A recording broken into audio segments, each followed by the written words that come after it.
এখন তুই বুঝোস না, এগুলো তো ফটোকপি করা কাগজ। তোর হাতে কাগজ ধরাই দিয়ে 1 লাখ টাকা নিয়ে ভাগছে। উফ আওয়া ইন্না ইউজবিন হারাম জাদান আনা মুশকিল হা।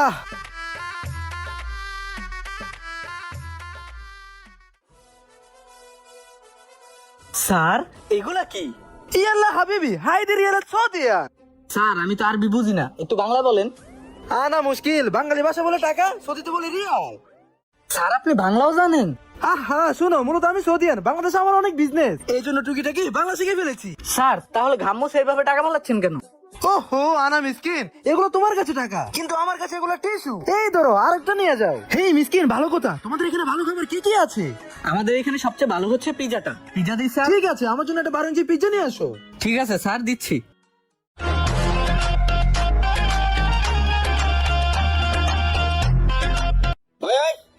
জি স্যার বলেন। তোর হাতে এগুলো কি? এগুলা হচ্ছে সৌদিয়ান রিয়াল। এগুলো তুই কই পেয়েছস? ওই যে ওনাকে দেখেছেন? হ্যাঁ। উনি হচ্ছে আরাবিয়ান তেল ব্যবসায়ী, আমাদের এখানে খেতে এসেছে। আরেকটা কথা স্যার, উনি তো টাকায় টাকা মনে করে না, টাকায় মনে করে টিস্যু। এগুলো উনি ঘাম্মুসি ফেলে দিয়েছে। কি কোস, টাকার টিস্যু মনে করে? হ্যাঁ স্যার, আর এগুলার এক একটা টাকা দিয়ে একটা বিল্ডিং না, আপনার এরকম একটা রেস্টুরেন্টে কিনা যাবে।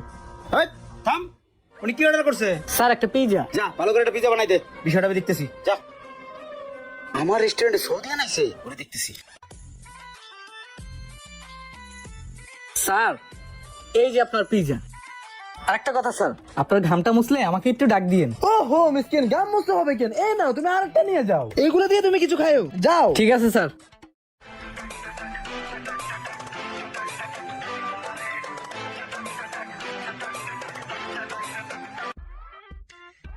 স্যার এই যে আপনার বিলটা।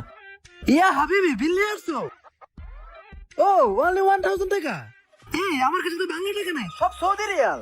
এক কাজ করো, এই দুটো নিয়ে যাও। স্যার বিলটা একটু কাউন্টারে দিলে ভালো হতো। ওফ, কাউন্টার দিতে হবে? ওহো মিসকিন, আচ্ছা চলো চলো। আসেন স্যার আসেন। Okay let's go. স্যার হ্যাঁ বল। উনি তো সৌদিয়ান, একটা পিজা খাইছে 1000 টাকা বিল হয়েছে। এখন ওনার কাছে তো বাংলা টাকা নাই, সৌদি রিয়াল আছে। কি করবো স্যার? রিয়াল আছে না? হ্যাঁ স্যার। এই যে শুনুন ব্রাদার, এটা হচ্ছে 100 রিয়াল, যা বাংলা টাকায় 3400 টাকা, আর বাকি 2400 টাকা তোমাদের tips, because you look like মিসকিন। Saudi riyal? তুই যা। আরে যা। স্যার আপনার একটা কথা জিজ্ঞেস করি, আপনি তো টাকা পয়সা নষ্ট করেন কে? ওহো, আমি হচ্ছে সৌদিয়ান শেখ, সৌদিতে আমার তেলের ব্যবসা আছে, আমার অগণিত টাকা। এই দেখো ব্যাগ ভর্তি রিয়াল, ব্যাংকে যে যাবে সেই সময়টুকু পায় না। আচ্ছা তোমাদের এখানে মানি এক্সচেঞ্জের ব্যাংকটা কোথায়? ব্যাংক না? না স্যার, এতে কোনো ব্যাংক নাই স্যার, ব্যাংক নাই। স্যার আপনার এই ব্যাগে কত টাকা আছে? আমার এই ব্যাগে প্রায় 15,000 রিয়াল আছে, যা বাংলা টাকায় প্রায় 5 লক্ষ টাকা। 5 লাখ? হ্যাঁ, এখন কিভাবে চলি, টাকাগুলো ভাঙাবো কোথায়? স্যার আমার কাছে 1 লাখ টাকা আছে নগদ স্যার, ওইটা দেই। আমার স্যার রিয়েল গুলো দিয়ে দেন। 1 লাখ টাকা? 1 লাখ তো কম হয়ে যায়, তুমি তো মিসকিন মানুষ।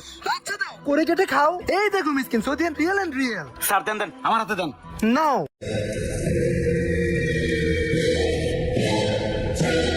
এই যে স্যার 1 লাখ টাকা। ও আচ্ছা, থ্যাংক ইউ সো মাচ। থাকো তাহলে। ঠিক আছে স্যার, আমার আসেন। সৌদি রিয়াল লাগছে, বাঙালি 5 লাখ, 1 লাখ টাকা লাভ। এরকম রেস্টুরেন্ট আরেকটা দেবো। কিরে বন্ধু আফি, কি অবস্থা? এই তো ভালো। তা তুই সৌদি থেকে কবে এলি? এই তো কালকে আসছি, আম্মু অসুস্থ, 10 দিনের ছুটিতে আসছি। তা বন্ধু তোর হাতে এগুলা কি? আরে মামা, তোরা সৌদি আরব বয়ে বয়ে রিয়াল কামাস, আর আমরা বাংলাদেশে বয়ে বয়ে গুনি। রিয়াল দেই তো। নিয়ে দেখ। তা তোর কাছে আরো এরকম নোট কতগুলো আছে? আরে মামা, আমার কাছে এরকম 10,000 রিয়াল আছে। মাত্র একজনের কাছ থেকে 10,000 রিয়াল 1 লাখ টাকা দিয়ে কিনছি।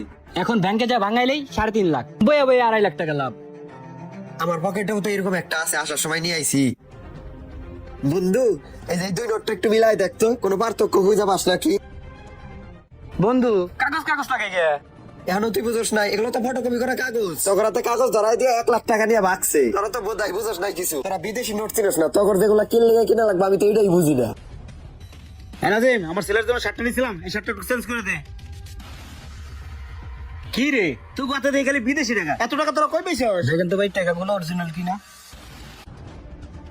সৌদি রিয়াল, ঠিক আছে, অরিজিনালি তো। আরে ভাই আপনি কি মানে, এগুলো তো সরাসরি কাগজ। আমি সৌদি আরব থাকি না, আমি রিয়াল ভালো করে চিনি। ভাই এই ছাপানো কাগজ ধরাইয়া দিয়া এক লোক আমাকে কাছ থেকে 1 লাখ টাকা নিয়ে গেছে। তাহলে ঘটনাটা শুনেন।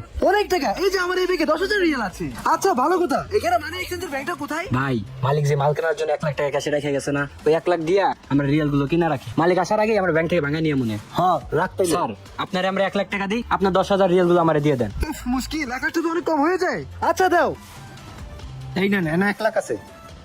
এই নাও রিয়াল। আচ্ছা তাহলে থাকো। ঠিক আছে স্যার। মামা খালি টাকা আর টাকা, আজকের পর থেকে আর চাকরি করবো না। এগুলো 56 টাকা কাগজ। আরে হ্যাঁ ভাই, ভাই সবই তো শুনলেন, কিন্তু আপনি ঘাবড়াইতেছেন কে? না মানে হাফি ধরা তো মানে আমিও খাইছি। আমিও কিছুক্ষণ আগে ওইরকম বাটপার কাছ থেকে 15,000 দিয়ে রাখছি 1 লাখ টাকা দিয়া। কইছে ব্যাংকে গেলেই 5 লাখ টাকা দিব। এখন তো গেলে ব্যাংক আলারা বাইরেইব। ভাই ওরা না ভাই পোলাপান মানুষ, ওরা ভুল করছে, কিন্তু আপনি ভুল করলেন কে? ভাই আপনারা লোভে পড়ছিলেন, কথায় আছে লোভে পাপ, পাপে মৃত্যু। একজনে 15,000 রিয়াল দিয়ে গেল, আপনি 1 লাখ টাকা দিয়ে রাইখা দিলেন, আর ব্যাংকে যায় 5 লাখ টাকায় ভাঙাবেন? এতই সস্তা? শুনেন ভাই, আপনারা সবাই বাটপারের পাল্লায় পড়ছেন।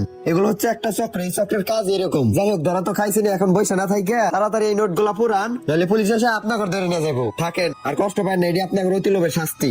এই ধর তো কাগজ, আমি গিয়ে আমার গুলো শিখ দিই। 60 পরে নি মনে। আল্লাহ কি ধরাটা খাইলাম।